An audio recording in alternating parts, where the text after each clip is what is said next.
سورۃ آل عمران کی آیت نمبر 190۔ الحمدللہ وکفا والسلام علی عبادہ الذین اصطفا خصوصاً علی سید الرسل وخاتم الانبیاء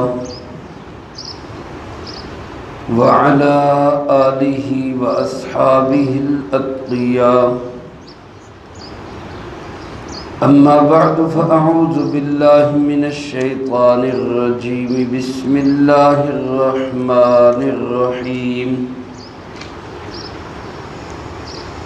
ان فی خلق السماوات والارض واختلاف اللیل والنہار لآیات لأولی الالباب الذین یذکرون اللہ قیاما وقعودا وعلی جنوبہم ویتفکرون فی خلق السماوات والارض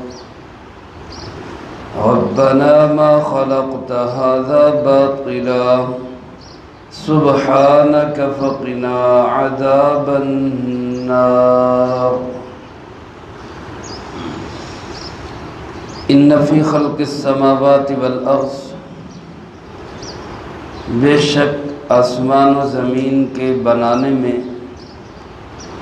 واختلاف اللیل والنہار، رات اور دن کے اختلاف میں، لآیات لأولی الالباب، یقیناً بڑی نشانیاں ہیں عقل والوں کے لیے، الذین یذکرون اللہ قیاما وقعودا وعلی جنوبہم، وہ لوگ جو یاد کرتے رہتے ہیں اللہ کو کھڑے ہونے کی حالت میں بھی، بیٹھنے کی حالت میں بھی، اور اپنے پہلوؤں کے بل لیٹے ہونے کی حالت میں بھی، وَيَتَفَكَّرُونَ فِي خَلْقِ السَّمَاوَاتِ وَالْأَرْضِ، اور غور و فکر کرتے رہتے ہیں آسمان و زمین کے بنانے میں، اور پھر یوں کہتے ہیں ربنا ما خلقت هذا باطلا، اے ہمارے پروردگار تو نے کسی چیز کو بھی بیکار پیدا نہیں کیا، سبحانک تو پاک ہے، فقنا عذاب النار سو بچا لے ہمیں جہنم کی آگ کے عذاب سے۔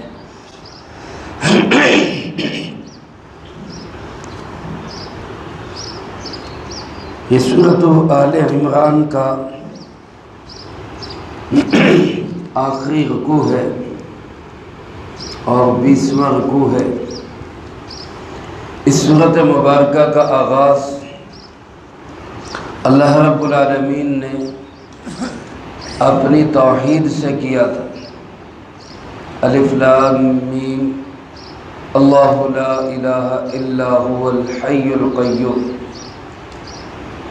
اس سورت کا اختتام بھی اللہ رب العالمین اپنی توحید پہ ہی کر رہے ہیں، اللہ ایک ہے، اس کا کوئی ساجی اور شریک نہیں ہے، سب کہہ دیں بے شک۔ اللہ ہمیں اسی عقیدے پہ زندگی، اسی عقیدے پہ موت نصیب فرمائے۔ توحید ساری نیکیوں کی جڑ اور بنیاد ہے۔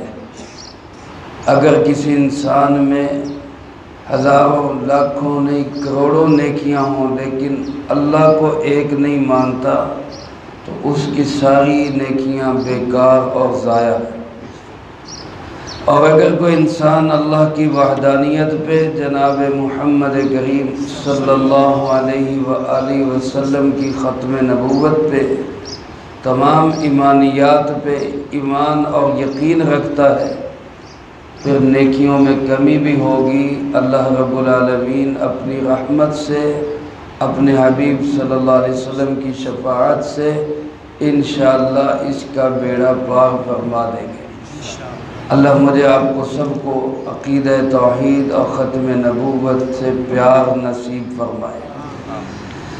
مفسرین کرام رحمہم اللہ نے اس رکوع اور ان آیات کے شان نزول میں دو واقعات لکھے ہیں۔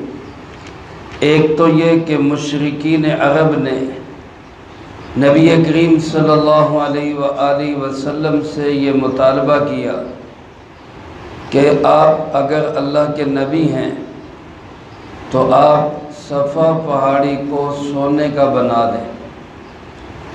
حضرت سیدنا موسیٰ علیہ السلام کو اللہ نے معجزات عطا کیے، حضرت عیسیٰ علیہ السلام کو معجزات عطا کیے، آپ بھی اللہ کے نبی ہیں تو آپ بھی ہمیں کچھ کر کے دکھائیں۔ میرے عزیز دوستو، میرے محترم بھائیوں، میرے آپ کے پیارے آقا جناب نبی کریم صلی اللہ علیہ وآلہ وسلم کے معجزات سارے نبیوں کے معجزات سے تعداد میں بھی زیادہ ہے، کوالٹی میں بھی اعلیٰ، کوانٹیٹی میں بھی زیادہ، کوالٹی میں بھی اعلیٰ۔ اللہ کے نبی علیہ السلام تقابل مقصود نہیں، سارے ہی ہمارے سر کے تاج ہیں اور ہمارا سب پہ ایمان ہے۔ لا نفرق بین احد من رسلہ، ہم اللہ کے نبیوں رسولوں میں کسی میں بھی تفریق نہیں کرتے، لیکن امام الانبیاء، سید الانبیاء، خاتم الانبیاء جناب محمد مصطفیٰ صلی اللہ علیہ وآلہ وسلم کا مقام سارے نبیوں میں سب سے اعلیٰ۔ اللہ پاک نے اپنے حبیب صلی اللہ علیہ وسلم کو معجزات ایسے عطا فرمائے جو آج بھی زندہ و جاوید موجود ہیں، جن میں سے ایک معجزہ قرآن کریم کی شکل میں آپ حضرات کے سامنے موجود ہے، اللہ کے محبوب صلی اللہ علیہ وسلم کا معجزہ ہے۔ لیکن جنہوں نے نہیں ماننا تھا، ضدی، انادی، فسادی، ہٹ درم، جو صرف آپ صلی اللہ علیہ وسلم کو پریشان کرنے کے لیے ایسے منہ مانگے مطالبے کرتے، کبھی کہتے جی صفا پہاڑی سونے کی بن جائے، کبھی کہتے یہ پہاڑ دور دور ہو جائیں، میدان بن جائے، یہاں نہریں بہنے لگ جائیں، آپ کا محل سونے اور چاندی کا بن جائے۔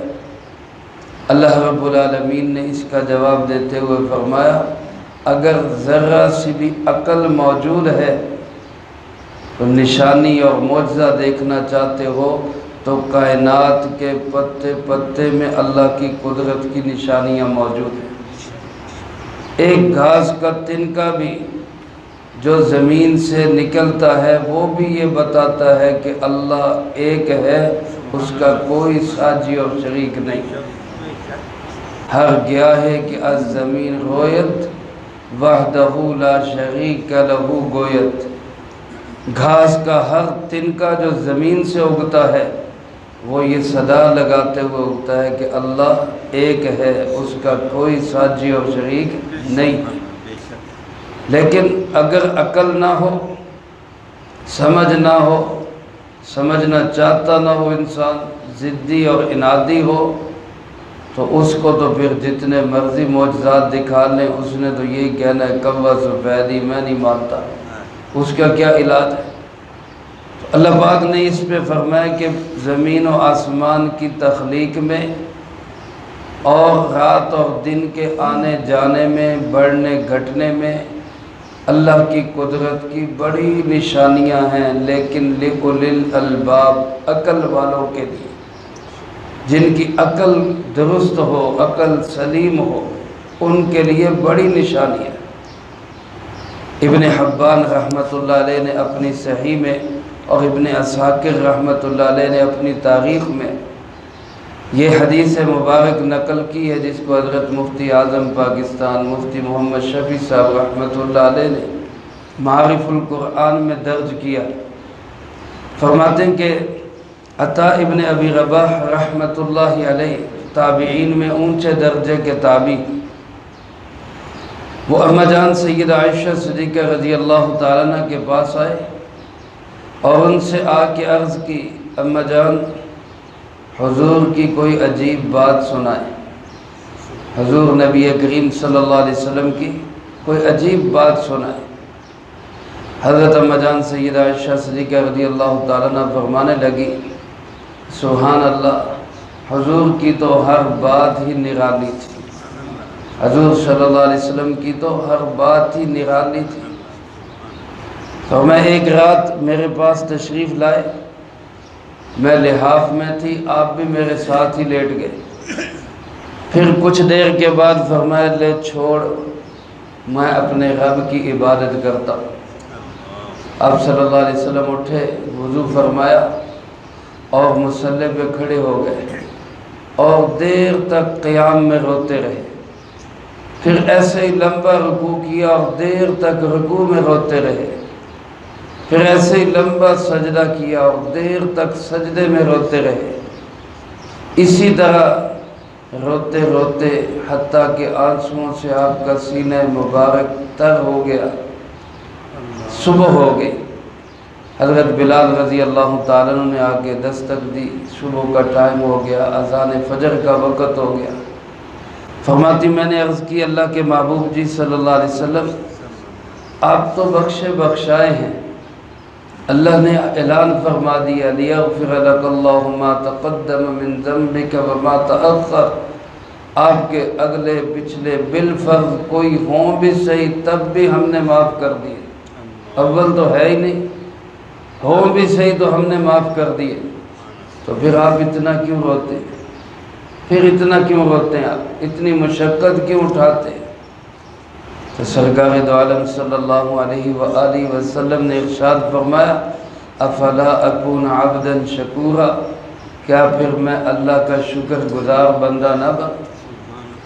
اللہ نے جب میرے لیے معافی کا اعلان کر دیا ہے تو اب تو مجھے اور شکر ادا کرنا چاہیے اور ہونا چاہیے۔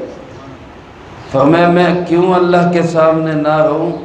آج مجھ پہ یہ آیات نازل ہوئی، پھر آپ نے یہ آیات مبارکہ پڑھ کے سنائی، ان فی خلق السماوات والارض، اللہ کی قدرت کی بڑی بڑی نشانیاں، اور اس میں فرمایا کہ عقل والے وہ ہیں جو کھڑے بیٹھے لیٹے ہر حال میں اللہ کو یاد کرتے۔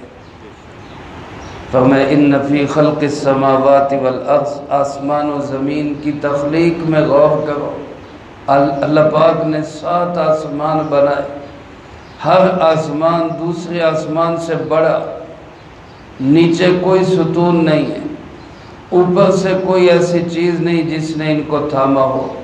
آسمان و زمین کو فضا میں اس طرح قائم کر دینے والا کون ہے؟ اللہ رب العالمین۔ واختلاف اللیل والنہار، رات اور دن کے بدلنے میں، کبھی رات آ رہی ہے، ابھی رات ختم ہو رہی ہے، دن شروع ہو گئے، اور کبھی رات چھوٹی ہو جاتی ہے، جیسے کہ آج کل راتیں چھوٹی دن بڑے، کبھی دن چھوٹے ہو گئے راتیں بڑی ہو گئی۔ یہ سب نظام کس کے ہاتھ میں ہے؟ پوری کائنات کے تمام انسان مل کے زور لگائیں کہ آج سورج لیٹ طلوع ہو اور ہمیں سونے کا موقع مل جائے، ایمانداری سے بتاؤ کوئی کر سکتا ہے؟ نہیں۔ اور اگر کوئی انسان مل کے زور لگائیں کہ آج سورج جلدی طلوع ہو جائے، تو سورج کو اپنے وقت سے 1 سیکنڈ کے 1000ویں حصے میں بھی پہلے طلوع نہیں کر سکتے۔ یہ طلوع و غروب، دن اور رات کا نظام صرف کس کے ہاتھ میں ہے؟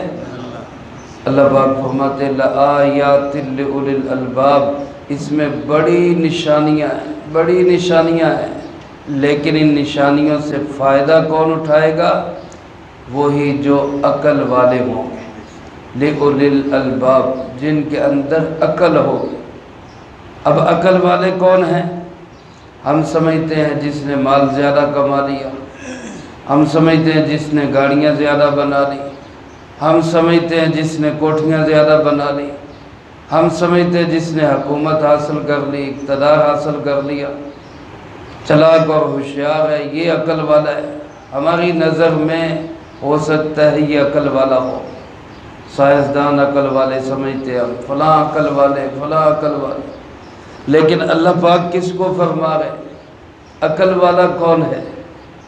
فرمایا الذین یذکرون اللہ، عقل والے وہ ہیں جو ہر حال میں اللہ کو یاد رکھتے، یہ ہے عقل والے۔ لوگ تعجب کرتے ہیں جی دنیا چاند پہ پہنچ گئی، دنیا فلاں، دنیا جہاں مرضی چلی جائے، عقل والے وہی ہوں گے جو ہر حال میں اللہ کو یاد کرنے والے، قیاماً کھڑے ہونے کی حالت میں، قعوداً بیٹھے ہونے کی حالت میں، وعلی جنوبہم اپنے پہلوؤں کے بل لیٹے ہوئے بھی یاد کس کو کرتے ہیں؟ اللہ کو۔ میرے محترم دوستو، ذکر ایک ایسی عبادت ہے جس کے لیے کوئی شرط نہیں۔ ہر عبادت کے لیے کچھ نہ کچھ شرائط ہے۔ نماز پڑھنی ہے، کپڑوں کا پاک ہونا ضروری ہے، بدن کا پاک ہونا ضروری ہے، جگہ کا پاک ہونا ضروری ہے، نماز کا وقت ہونا ضروری ہے، قبلے کی طرف رخ ہونا ضروری ہے۔ کتنی شرطیں ہیں نماز کے لیے۔ زکوٰۃ ادا کرنی ہے، مال والا ہونا ضروری ہے، اتنا مال ہو پھر زکوٰۃ ہوگی۔ روزہ رکھنا ہے، اس کے لیے وقت ہے، یہاں سے شروع ہوگا یہاں تک روزہ ختم ہوگا۔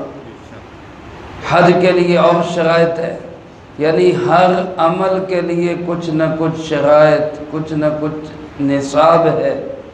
لیکن ذکر ایسی چیز ہے، ایسی عبادت ہے، ایسا عمل ہے جس کے لیے کوئی شرط نہیں، کوئی وقت کی ضرورت نہیں، کسی طرح کی کپڑوں کی پاکی، جسم کی پاکی۔ اگرچہ اس کے ثمرات بڑھ جاتے ہیں کہ پاکی کے ساتھ ذکر کیا جائے، توجہ کے ساتھ پاک صاف ہو کر ذکر کیا جائے، اثرات بڑھ جائیں گے، ثمرات بڑھ جائیں گے، روحانیت بڑھ جائے گی، لیکن شرط نہیں ہے۔ آپ پاک ہیں تب بھی اللہ کو یاد کریں، بے وضو ہے تب بھی اللہ کو یاد کریں، حتیٰ کہ حالت جنابت میں بھی ہے تو تلاوت نہیں کر سکتے لیکن اللہ کا ذکر کر سکتے۔ عورت ایام کے اندر ہے، قرآن پاک کی تلاوت نہیں کر سکتی لیکن اللہ کا ذکر کر سکتی ہے، درود پاک پڑھ سکتی ہے، اور ذکر توبہ استغفار سبحان اللہ الحمدللہ یہ ذکر کر سکتے۔ قیام شرط نہیں، بیٹھ کے کرنا شرط نہیں، لیٹ کے بھی کر سکتے۔ کیسے اللہ کی عبادت ہے، اور اس کے لیے لمٹ بھی کوئی نہیں۔ ہر عبادت کے لیے لمٹ ہے۔ آپ فجر کی نماز 2 رکعت سے زیادہ نہیں پڑھ سکتے، چاہے آپ کا دل چاہے بھی نہیں پڑھ سکتے، نماز نہیں ہوگی۔ لیکن ذکر کے لیے کیا فرمایا؟ اذکر اللہ ذکرا کثیرا، اللہ کو کثرت سے یاد کرو۔ تو ذکر ایسی عبادت ہے جو ہر وقت ہم کر سکتے ہیں۔ تو فرمایا کہ عقل والے وہ ہے جو ہر حال میں اللہ کو یاد کرتے ہیں۔ اور دوسری نشانی عقل والوں کی کیا ہے؟ وَيَتَفَكَّرُونَ فِي خَلْقِ السَّمَاوَاتِ وَالْأَرْضِ، آسمان و زمین کی تخلیق میں غور و فکر کرتے ہیں۔ یہ غور و فکر کیسی عبادت ہے، اس کے متعلق بھی بڑی تفصیلات ہیں، وہ انشاءاللہ میں اگلی فرصت میں عرض کروں گا۔ اللہ پاک سے دعا ہے اللہ مجھے آپ کو ذکر اور فکر والا بنا دے جو حقیقت میں عقل والے ہیں، اور ان نشانیوں سے اللہ ہمیں فائدہ اٹھانے کی توفیق نصیب فرمائے۔ جو کہا سنا اس کو زندگی میں لا کے دوسروں تک پہنچانے کی توفیق عطا فرمائے۔ اللہم انت السلام ومنک السلام تبارکت ربنا وتعالیت یا ذا الجلال والاکرام۔ اللہم اعنا علی ذکرک وشکرک وحسن عبادتک۔ اللہم احسن عاقبتنا فی الامور کلها واجرنا من